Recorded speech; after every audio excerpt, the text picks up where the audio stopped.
예수님은 공생의 기간 동안에 제자를 부르시고 또 그 제자들과 함께 생활하셨습니다. 그러면 예수님이 제자들을 선택하는 기준은 과연 무엇일까요? 만약에 제자를 선택한다면 일반적으로 뭔가 학문에 뛰어나고 뭔가 어떤 부분에 영향력이 있는 사람을 제자로 선택할 것입니다. 그러나 예수님의 선택 기준은 세상과는 달랐습니다. 예수님은 예수님이 부르실 때 그 부르심에 순종하는 사람을 제자로 삼으셨습니다. 이렇게 부르신 제자를 3년 동안 동고동락하시고 그들을 훈련시키고 또 예수님이 승천한 이후에 그 제자들은 예수님이 주신 사명을 잘 감당하였습니다. 제자들은 예수의 말씀에 순종하여 예루살렘을 떠나지 않고 오순절에 성령을 받고 예루살렘 교회를 세우고 복음 확장을 하는 역사를 이루게 되었습니다. 세상의 기준으로 볼 때는 부족해 보였지만 순종한 제자들은 예수 그리스도의 복음을 증거하는 데 조금도 부족함이 없었고 최상의 일꾼이 되었습니다. 우리 보기에는 부족합니다. 그러나 하나님 앞에 붙들린 바 되었을 때 부족한 것이 가려지고 하나님이 주시는 힘과 능력으로 최상의 효과가 나타나게 되는 것입니다. 우리도 하나님으로부터 부름받은 일꾼임을 믿으시기를 바랍니다. 하나님 앞에 부름받은 일꾼이기 때문에 우리는 순종하며 주님의 일들을 감당해 나아가야 할 것입니다. 오늘 본문에도 순종한 사람이 나옵니다. 먼저 사울입니다. 사울은 다메섹에 있는 그리스도인들을 잡아들이기 위해서 정권을 위임받고 가는 길에 예수님을 만나게 되었습니다.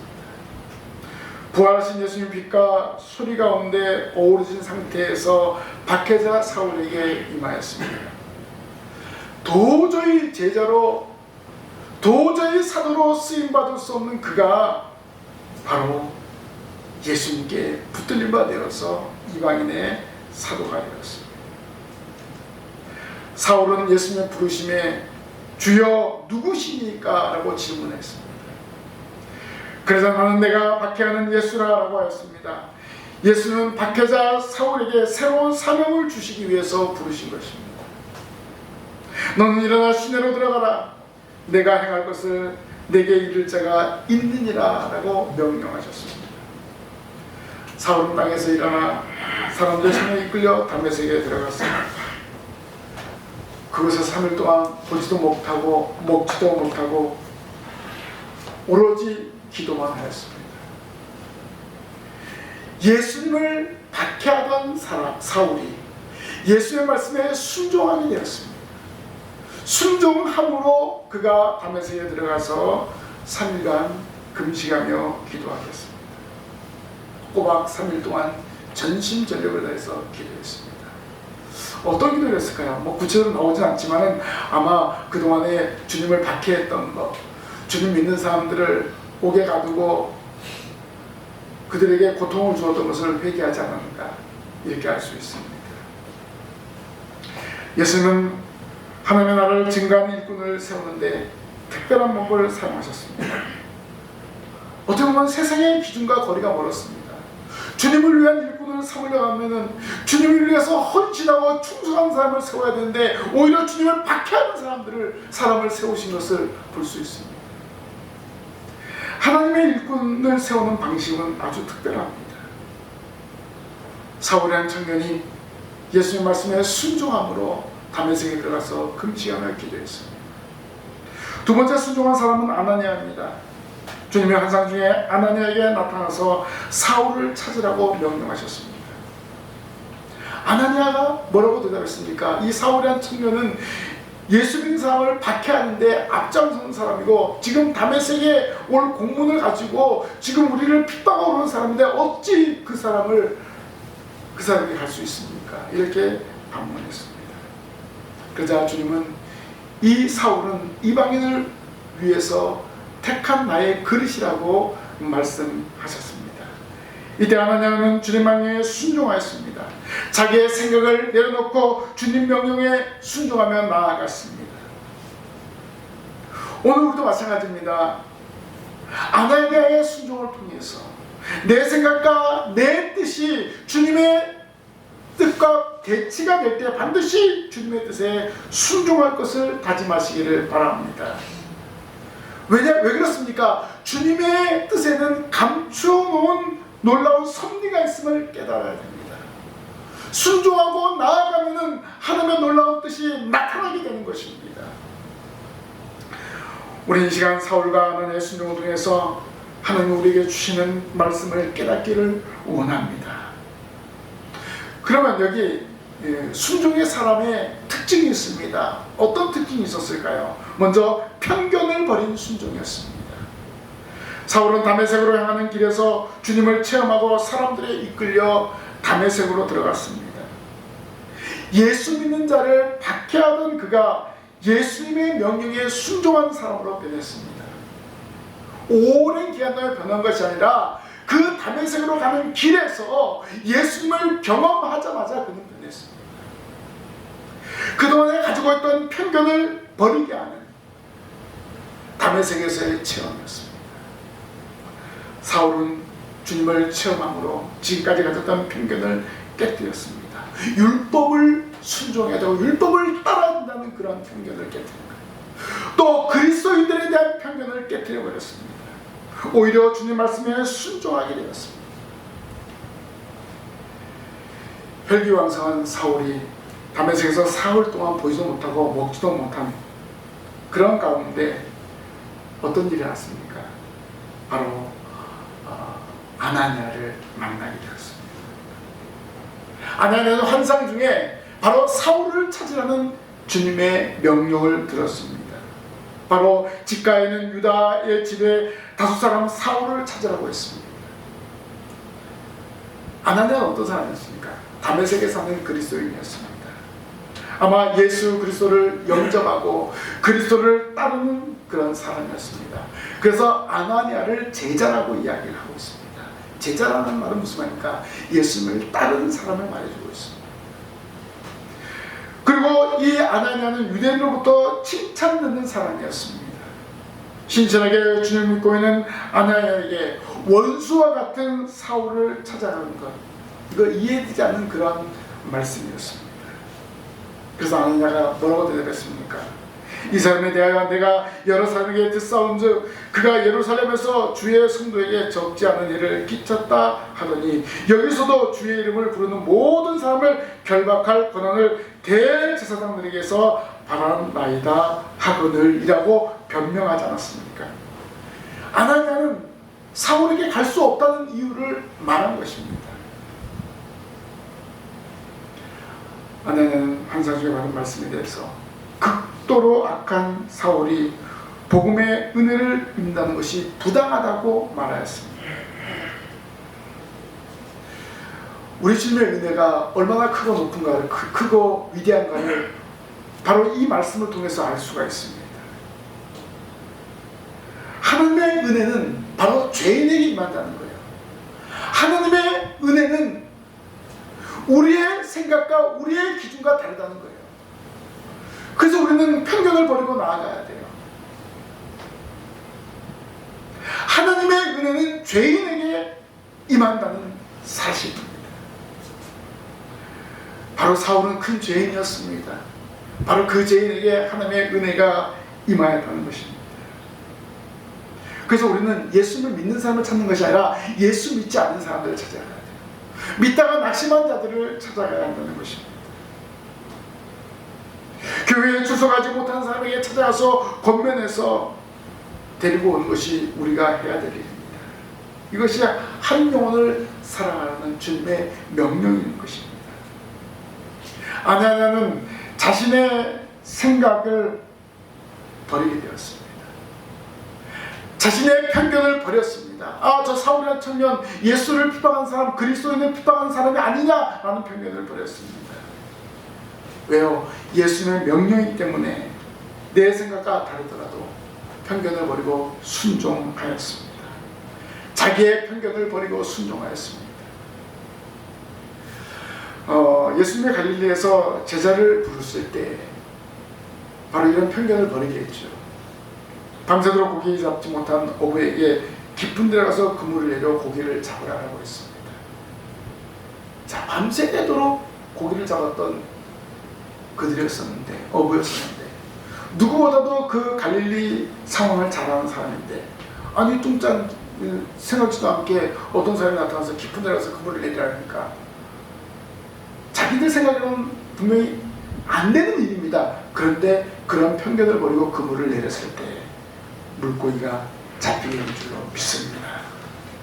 예수의 명령과 하나님의 명령이 서로 우리의 생각과 서로 대치가 될 때 내 생각을 내려놔야 돼요. 내려낼 때, 순종할 때 기적이 일어나는 것입니다. 내 생각과 하나님의 말씀이 대치할 때 우선순위가 하나님의 말씀임을 깨닫기를 바랍니다. 우리의 편견을 벗어버리고 주님 말씀에 순종하며 나아가는 우리 모든 성도들이 되시기를 바랍니다.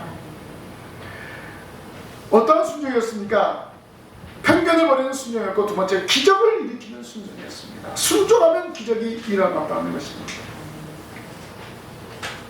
아나니아가 경험한 환상은 주님이 나타나셔서 말씀하신 것입니다. 주께서 환상 중에 불러 주께서 이르시되 라는 말씀을 통해서 아나니아는 부활하신 주님으로부터 명령을 전달받았습니다. 마치 구약의 선자들이 여호와께로부터 받은 명령과 같은 것이었습니다. 여호와께서 말씀하시되 누구에게? 이사야에게, 예레미야에게 이렇게 말씀하고 있지 않습니까?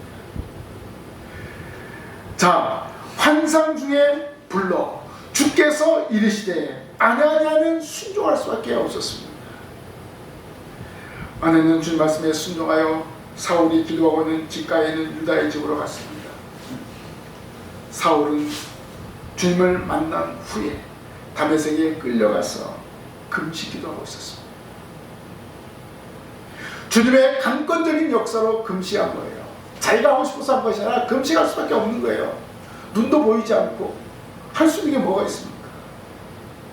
특별한 은혜를 체험했으니까 그 체험한 것에 대해서 감격해서 기도하지 않는다. 이렇게 할 수 있습니다. 예수님은 아나니아에게 사울이라는 사람을 찾으라, 그가 기도하는 중이라고 말씀하셨습니다. 기도하는 중이다. 사울이 완전히 변화되었음을 말씀하고 있습니다. 또 아나니아에게 이 사울은 이방인을 위한 선교사를 감당하는 사도로 세운다는 그런 말씀을 전해드리게 되었습니다. 아마 사울은 이러한 일을 감당하기 위해서 기도로 준비하고 있다는 것입니다. 영적인 일은 영적인 준비를 통해서 이루게 하십니다. 하나님의 일은 기도로 시작해서 기도로 진행되어야 합니다. 주님은 다메섹에 아나니아라는 제자를 예비해 두고 환상을 통해 기도하고 있는 사울을 찾게 하였습니다. 아나니아의 개인적인 생각을 깨뜨리고 주님의 위대한 섭리를 전달하게 하였습니다. 사울은 예수님을 이방인과 임금들과 이스라엘 자손들에게 전하기 위하여 택한 사람이라고 말하였습니다. 바로 이 사실을 아나니아를 통해서 전달하게 하신 것입니다. 아나니아는 주님의 명령에 순종하여 집가에 있는 유다의 집에 찾아갔습니다. 그리고 사울을 만났습니다. 사울이라는 이름을 예전에 들었을 때는 뭔가 두려워했고, 저 사람 만나면 우리가 큰 회를 당하지 않을까 그렇게 생각했을 겁니다. 그러나 이제는 완전히 달랐습니다. 주님으로부터 받은 그 말씀이 있기 때문에 오히려 당당하게 사울을 찾아갔습니다. 사울은 더 이상 성도들에게 두려움의 대상이 아니었습니다. 이제 완전히 변화된 모습으로 기도하고 있었습니다. 아나니아는 주님에게로부터 받은 말씀대로 행동으로 옮겼습니다. 주님이 주신 능력으로 사울에게 안수하고 주님의 명령을 전달하였습니다. 형제 사울아, 주 곧 내가 오는 길에서 나타나셨던 예수께서 나를 보내어 너로 다시 보게 하시고 성령으로 충만하게 하신다라고 했습니다. 그때 즉시 사울의 눈에서 비늘 같은 것이 벗어서 다시 보게 된 줄로 믿습니다. 기적이 일어났어요. 3일 동안 사울은 그렇게 기도했는데 그 눈이 보이지 않았습니다. 그런데 아나니아가 그에게 안수하였을 때 그 눈에 비늘 같은 것이 벗겨져서 보게 된 줄로 믿습니다. 이것이 바로 주님이 주시는 능력이고 주님이 주시는 기적인 줄로 믿습니다. 주님의 말씀을 믿고 순종하며 나아가면 오늘 우리에게도 이러한 기적이 일어나게 되는 것입니다. 순종하면 이런 기적을 체험하게 되는 것입니다. 주님의 말씀을 정확하게 전달했을 때 기적이 일어났습니다. 사울은 3일 동안 눈을 떴으나 보지도 못했습니다. 그런 사울에게 예수의 말씀에 순종한 아나니아가 안수하였을 때 사울의 눈에서 비늘이 벗겨지는 기적이 일어났습니다. 다시 보게 되는 기적이 일어났습니다. 주님이 보이지 않게 했으니까 이제 주님의 능력으로 보게 하는 역사가 일어난 것입니다.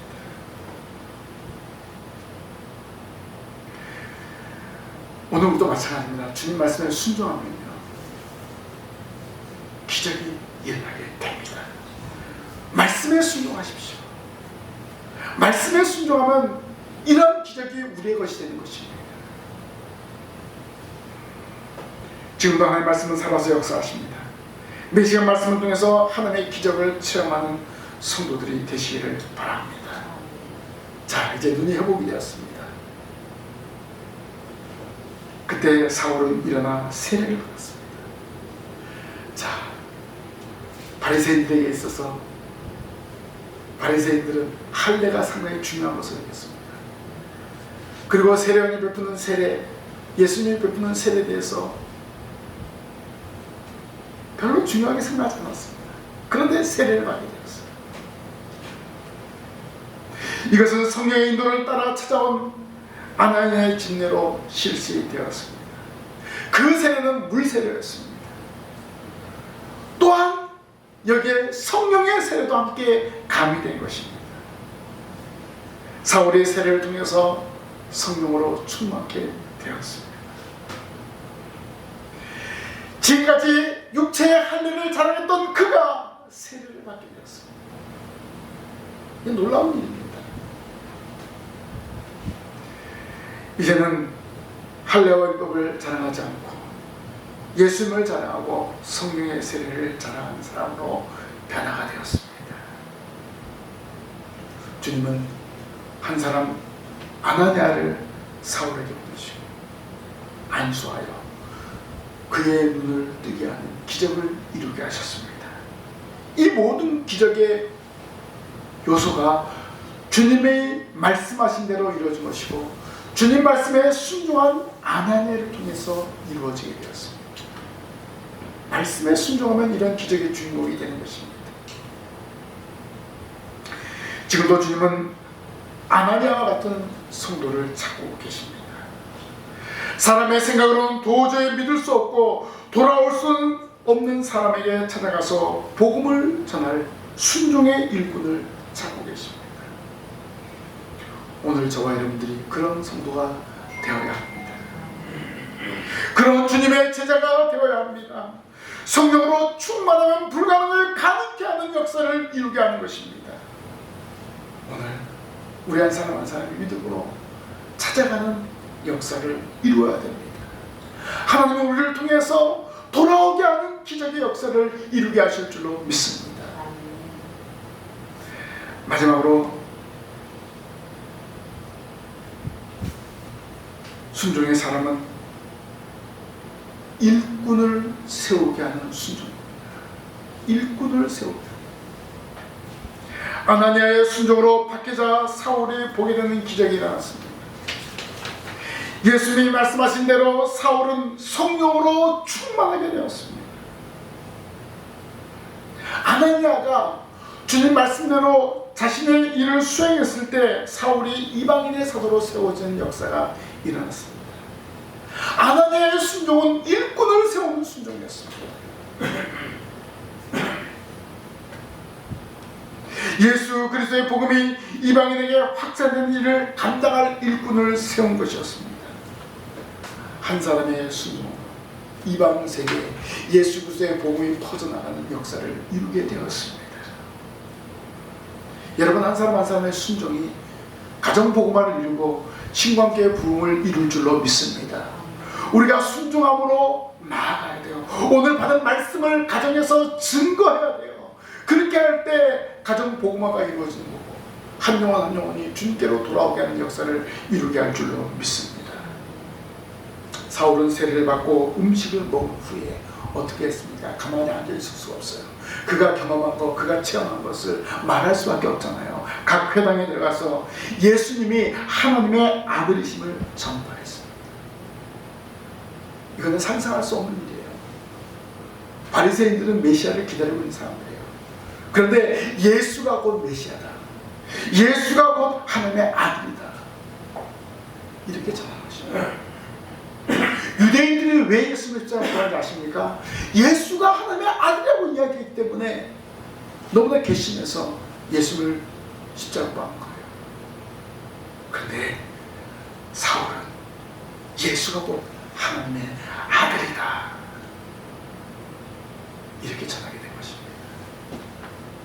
예수 그리스도를 박해하던 그가 돌변하여 그리스도를 전파하게 되었습니다.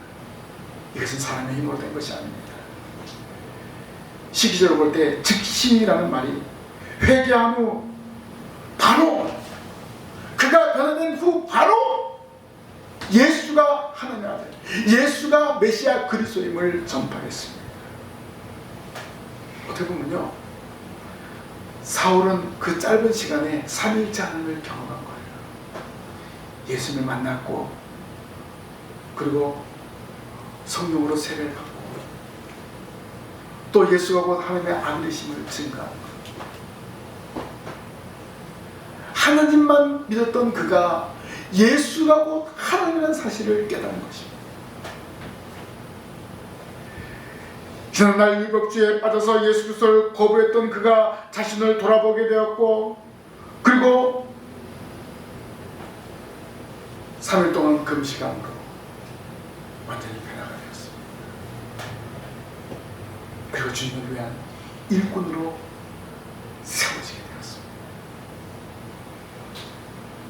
담에서 도상에서 초자연적인 체험은 예수님이 하나님의 아들이고 그리스도의 사실을 확인했습니다.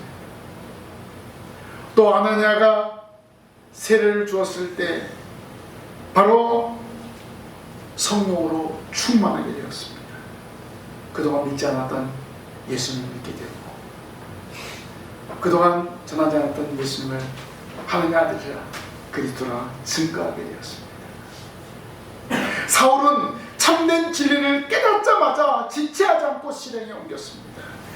그리고 불타는 그의 열정이 바로 이방인에게 예수 그리스도를 증거하는 증인으로서의 사역을 잘 감당하게 되었습니다. 성도 여러분, 우리도 이러한 열심을 가져야 합니다. 이미 우리는 이러한 진리를 알고 있습니다. 깨달았습니다. 그렇다면 우리가 가정에서, 우리가 속한 곳에서 예수가 그리스도임을 증거하는 증인이 되어야 할 줄로 믿습니다. 자, 사울이 이런 말을 했을 때 많은 사람들이 다 놀랐습니다. 왜냐하면 과거의 사울의 소용을 너무나 잘 알고 있지 않습니까? 오늘 우리도 이 사울과 같이 주님 앞에 쓰임받는 일꾼이 되어야 합니다.